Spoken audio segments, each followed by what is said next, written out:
Hi everyone, I'm Kutu Erdoğan, and today I will present the Canadian taiga. As you can see in the outline, I will be talking about special adaptations of plant and animal species, important species interactions, important ecological processes, and common land use and threats to the ecosystem. Taigas are mainly located in the high northern latitudes, and they can also be found in Alaska, Canada, Scandinavia, and Siberia. The Canadian taiga encompasses 17 million square kilometers in the North America. The precipitation rate in the summer is between 30 to 50 centimeters, and in the winter the rate is between 50 and 101 centimeters.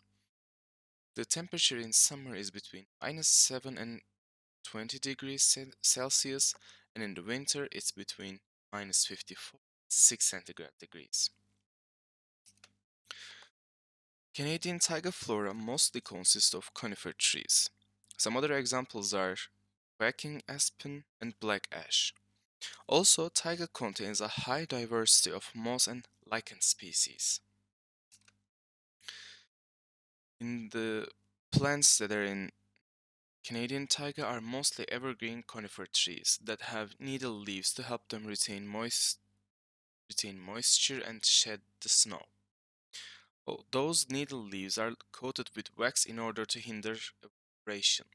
The seeds of the Canadian taiga plants are in the cones which grant them protection against harsh winter conditions. Also, the roots of the taiga trees go deep down in the soil. The deep roots prevent damage from the harsh winds in the winter and also allow the tree to reach underground water resources. Although the fauna of the Canadian taiga is less diverse comparing to the other ecosystems, there are still more than 32,000 insect species, 85 mammal species, and 300 bird species located in the Canadian taiga. And to give examples of those species, there is gray-great owl, Canada lynx, and black fire beetles. And to talk about animal adaptations, some species bury themselves underground in order to preserve their body heat. And also, most of the animals have additional layers of fat and hair for extra warmth during the harsh winters.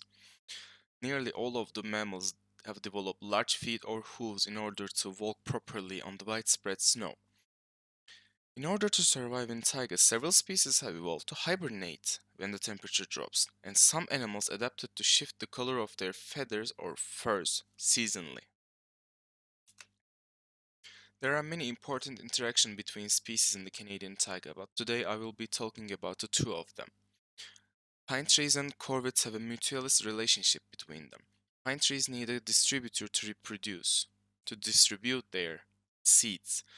Corvids bury those seeds of the pine trees in the ground in order to access them for later use in the winter as a food source, actually.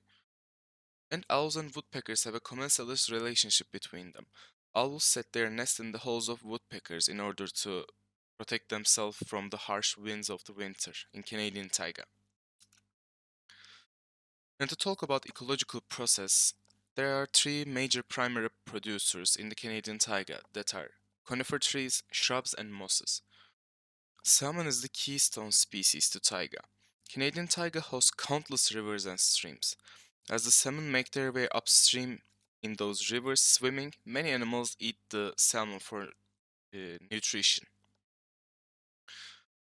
And Canadian taiga has three major decomposers: fungi, beetles, and bacteria. Fungi are the most dominant organisms in the task of decomposition in the Canadian taiga. Growth of fungi help other decomposers like bacteria and beetles gain access to woody material.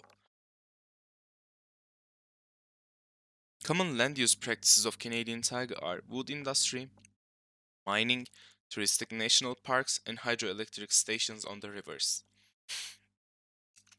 And to talk about the threats to Canadian taiga, I will be talking about five of them today: global warming, clear cutting areas, intentional flooding, direct human interaction, and acid rain. To talk about global warming, many of the species present in the boreal lakes in western Canada are already close to their thermal limits. A few degrees of warming might make them go extinct.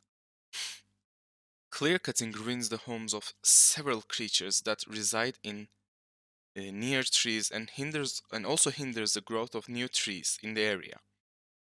In the taiga, erosion and flooding dangers are also increased by clear cutting. The soil in taiga is very susceptible to wind erosion as well as wear and tear from rain and snow without a root system to anchor it. Intentional flooding freshwaters in order to build hydroelectric power stations damage and destroy many habitats in the ecosystem. And also, taiga ecosystems are threatened by direct human activity also. Legal or illegal hunting animals such as bear and foxes for their fur endangers those species. And to talk about acid rain, some parts of Taiga are affected by acid rain, particularly southeast Canada and eastern United States of America. Acidic precipitation reduces biodiversity in many ways. For example, lakes become so acidic that fish and aquatic plants may die, and also the soil become too acidic that the soil is less fertile and also damage the roots of the trees. This was my presentation. Those are my references. Thank you all for listening.